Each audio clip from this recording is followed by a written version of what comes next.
There are stories that never make it into textbooks, missions that were never recorded in military logs, people whose names were never meant to be remembered.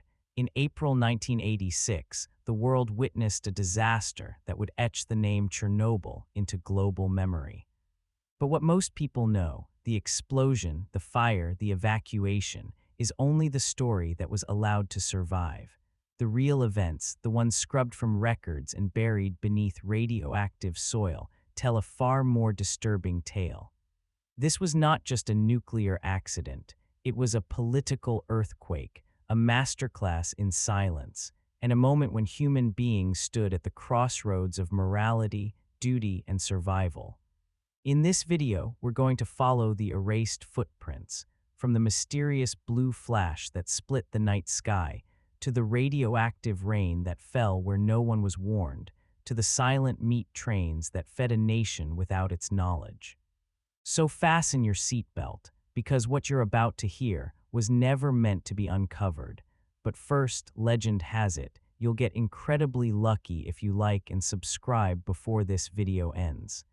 It happened in the early hours of April 26, 1986. A thunderous roar shattered the silence above northern Ukraine as reactor number 4 at the Chernobyl nuclear power plant erupted into chaos. Most people know what came next: radioactive fire, mass evacuations, global panic, but very few know how it began, with a flash. Not just any flash, but a piercing, electric blue burst that lit up the night sky with unnatural brilliance. Witnesses called it ghostly, frozen in time, as if the world paused for a breath right before it shattered. Some said it didn't radiate like an ordinary explosion. It hovered, as if watching. A fisherman nearby swore he saw 2 explosions, not one. Between them, the blue glow, suspended in the air like a signal. Plant workers echoed the same story. Something otherworldly blinked into existence just before the core gave way. But here's the part that should make you pause. This blue flash was never mentioned in any official report. The Soviet explanation was simple and mechanical. A failed safety test led to overheating, then a steam explosion, then a hydrogen blast. Case closed, but physicists outside the USSR weren't convinced. That kind of light, it doesn't come from steam. It doesn't come from hydrogen or heat stress. It comes from ionized particles, what you see in a nuclear detonation. Lars-Erik de Geer, a researcher in Sweden, found something alarming: xenon-133, an isotope that appears almost exclusively in nuclear blasts, was detected more than 230 miles away in a city not even on the known fallout path. Which means something launched radioactive material that high, that far. Suddenly, the blue flash wasn't just a curiosity, it was evidence. A hint that maybe, just maybe, what happened at Chernobyl wasn't just a reactor malfunction, but an uncontrolled nuclear event. A detonation, a catastrophe carrying the hidden signature of a weapon, deliberate or not. The deeper you dig, the more the official story begins to crack. And if that first flash of light was indeed the result of something far more violent than we were told, then the Chernobyl we think we understand may never have existed at all. 2 days after the explosion, as the reactor continued to smolder, Soviet officials gathered around a classified meteorological map. On it, a vast radioactive cloud was slowly drifting southeast, directly toward Moscow. To the rest of the world, this would be a public health emergency, but to the Soviet Union, image was everything.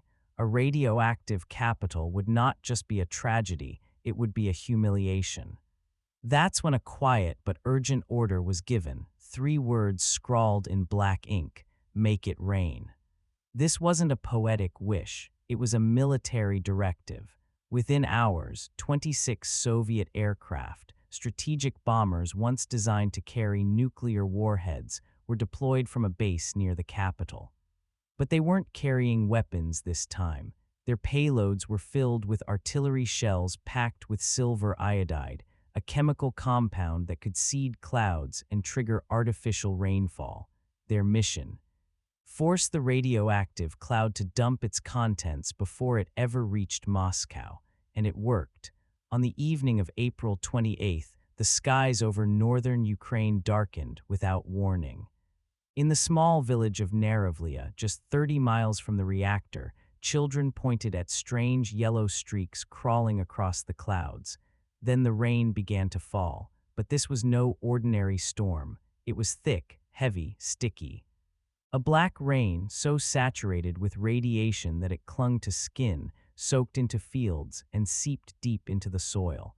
The silver iodide had done its job. The radioactive particles were washed from the sky. But not over an uninhabited wasteland. They fell over homes, over schools, over the breadbasket of Belarus. Thousands of innocent civilians, farmers, teachers, children, absorbed what Moscow never would. To this day, many residents remember the rain. They talk about how their skin itched, how the animals refused to eat, how their gardens died almost overnight. But at the time, no one was warned. There were no sirens. No evacuations, because officially nothing had happened. Operation Cyclone achieved its goal. Moscow was saved. But in the silent countryside, where black rain stained the roofs of wooden homes, another kind of disaster was beginning, one that would never be televised, never admitted, and never atoned for.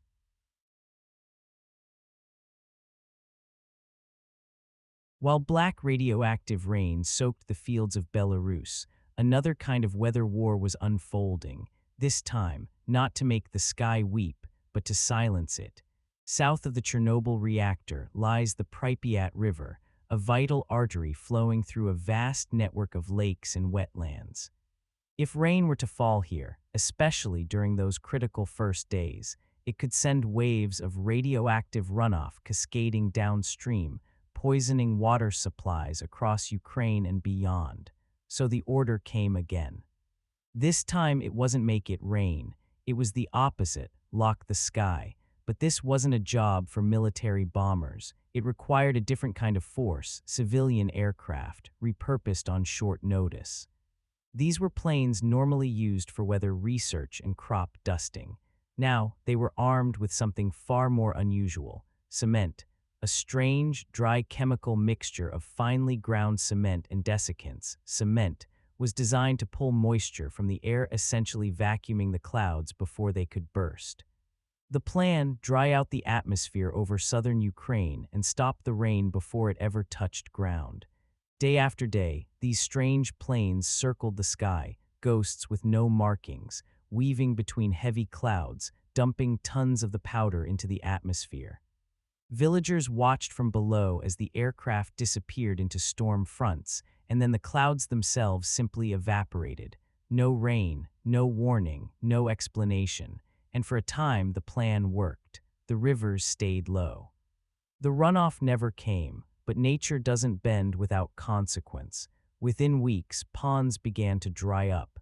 Algae bloomed unnaturally, choking out fish and insects. Tiny creeks vanished from maps as if they'd never existed. Plants withered, birds stopped nesting, animals disappeared. What was once a lush, interconnected ecosystem became fragmented, parched, brittle, dying. The artificial drought didn't just stop the spread of radiation, it stopped the land from breathing. And though the skies eventually opened again, something had changed. The rhythm of nature had been interrupted, and like a skipped heartbeat, it left behind a silence that no rain could ever truly fix. In their desperate attempt to save the water, they forgot what happens to a world when the clouds are no longer allowed to cry.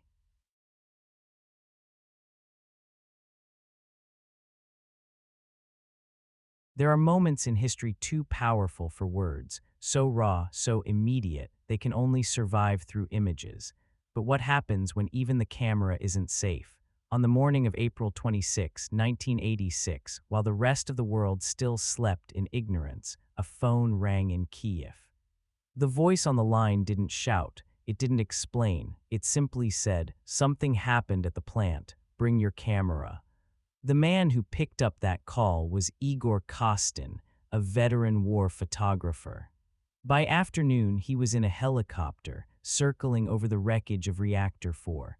Below him, the earth was scorched black, metal twisted into unnatural shapes. Dust, thick and gray, swirled like a storm cloud trapped at ground level.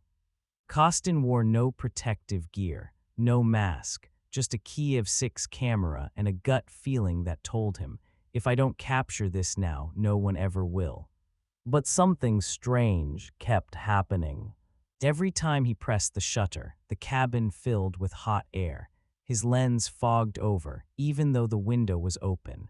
Back in the darkroom, he discovered the truth. Radiation had eaten nearly every frame. The invisible force that destroyed the reactor had destroyed the film. Out of an entire roll, only one photograph survived, a single, grainy image that would become the first visual proof of the disaster. But Igor Kostin wasn't alone in the sky. That same morning, Anatoly Raskazov, the official photographer for the power plant, was also dispatched. He carried 2 cameras, a Zenit and another Kiev 6. When his helicopter passed over the open reactor, the ash was so thick he couldn't see through the glass. So he did the unthinkable. He opened the window mid-flight and leaned out, while a soldier clung to his legs to keep him from falling. His Zenit film was incinerated by gamma radiation, but the Kiev, it survived just barely. When he returned to the ground, Raskazov continued shooting, climbing onto a scorched fire truck still parked near the crater of the blast. He took frame after frame, each one a silent scream trapped on celluloid. But when he submitted his work to the plant director, something changed. The photos were immediately confiscated. Agents from national security arrived. He was given a single instruction: you never saw what you saw. No press, no credit, no name. His photographs disappeared into locked archives, and for years so did he. Erased from the record, like the blue flash, like the rain, like the men sent to dry the sky. What survived wasn't just one photo. It was a pattern. Truth, when it threatened control, was treated like radiation. Too dangerous to handle, too damaging to release. So it was buried, but truth always leaves a trace. Sometimes it hides in a damaged roll of film, sometimes in the memory of a man who kept quiet for too long, and sometimes in the silence of what wasn't shown. As the fires of Chernobyl still burned and the skies were manipulated to obey, another operation unfolded, this time not above ground but across it. It happened at night, without fanfare, without witnesses. Because this time it wasn't just about saving lives, it was about removing something that could end them. In the final days of April 1986, while families in Kiev drifted into uneasy sleep, a convoy of 30 military trucks rolled silently through the dark countryside. Their drivers had no idea what they were carrying. They were only told, do not stop, do not speak, do not ask. But inside those canvas-covered trucks, beneath tarps and radiation shields, were not just emergency supplies. They were nuclear warheads, 3 live payloads, designed not for energy or deterrence, but for destruction, the kind that could reduce a city to dust in under a minute. Just 20 miles from Chernobyl, buried in the fallout zone, sat a strategic anti-air missile base. It was part of the S-75 Divina system, the same missile platform that had famously shot down an American U-2 spy plane in 1960. And now it was coated in radioactive ash. Commanders realized with horror, if the radiation reached the warheads, there would be no way to control them. The order was immediate: evacuate the weapons. No explosives must remain. Lieutenant Colonel Viktor Shev led the convoy. In the cab of his lead vehicle sat a Geiger counter, ticking faster with every mile. He later described the sound not as beeping, but like the heartbeat of something dying. The drivers were instructed never to exceed 30 kilometers per hour. The risk of triggering a detonation from a sudden shock or mechanical failure was real, and the roads, warped and cracked from previous military use, offered no comfort. After nearly 14 hours of tense, silent travel, the convoy reached Borispol Air Base east of Kiev. There, in total secrecy, a specialized team dismantled the warheads. There was no celebration, no announcement. Only a bottle of red wine passed between the senior officers, a quiet ritual in the face of unspeakable danger. The drivers, however, were given nothing, no medal, no recognition, no rest, because they weren't done. 3 more trips awaited them, each one returning into the radioactive zone, into the dust, into death. Years later, Chev would reveal that his youngest driver, a 28-year-old conscript, died not long after the final trip. Officially, it was unknown causes. Unofficially, everyone knew. The trucks used in the operation were left behind at the airbase. No one dared touch them. No one moved them. They sat like haunted relics, steel coffins parked under open sky, because even the bravest men in the Soviet military understood some ghosts ride in silence, and some are parked right next to you.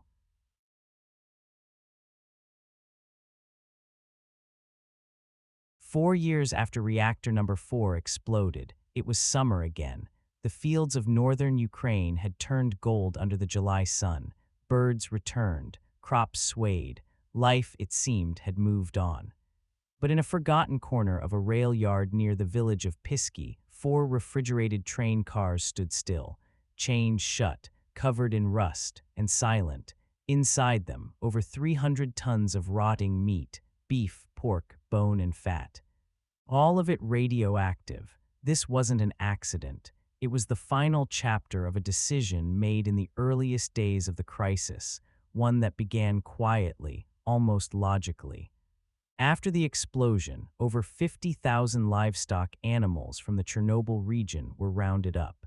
Cows that had grazed on cesium-laced grass, pigs that wallowed in iodine-rich mud. Animals raised for food, now contaminated by a nuclear ghost. But instead of destroying the meat, a new strategy was born: dose dilution. The idea: take a little radioactive meat and mix it with a lot of clean meat. Process it, freeze it, sell it. The Geiger counters wouldn't notice if the levels were just below detection. And the people, they'd never know. Factory workers in Ukraine and Belarus were given crash courses in food safety, 6 hours of radiation training, then sent into massive cold rooms filled with blood, bone saws, and ticking counters. Some refused, others wept, not out of fear, but helplessness. They knew exactly what they were doing, and they did it anyway. By the end of 1987, the system was overwhelmed. The factories couldn't store it all. The fallout wasn't decreasing, it was spreading, lingering. So one night in the quietest hour, a final decision was made: put it on a train, send it away. The 4 cars departed in darkness, first to Georgia, rejected. Then to Moldova, refused. Then Kazakhstan, then the Baltic states. Every government said the same thing: we don't want it. So the train came back, but by then it was too late. Because what no one talks about, what no one can measure, is how many other trains had already passed through, how many shipments had already been sold, how many dinner plates across the Soviet Union had carried something that hummed quietly under the surface. Something that glowed just a little in the dark. And the worst part, those 4 train cars in Pisky weren't the end of the story. They were just the ones that got caught. The radioactive meat train is not a metaphor. It's not a conspiracy theory. It's what happens when a system decides that silence is cheaper than safety, that feeding people poison is better than feeding them panic. Chernobyl didn't end in 1986. It continued through rainfall, through rivers, through photographs burned away by light no one could name, through soldiers who returned without honors, through the meat on your plate. And somewhere beneath the weeds and vines of an abandoned rail yard, those sealed train cars are still there, waiting, decaying, forgotten but never clean, Chernobyl was never just about radiation, it was about silence. A silence engineered with precision, where clouds were commanded to rain or stay dry, where film melted before truth could be captured, and where death was quietly shipped across borders in refrigerated train cars. The official story ended in 1986, but the real story, it's still unfolding, etched into forgotten photographs, whispered through contaminated soil, and locked behind doors no one dares to open. Some disasters leave craters. This one left questions, and maybe that's the most dangerous legacy of all.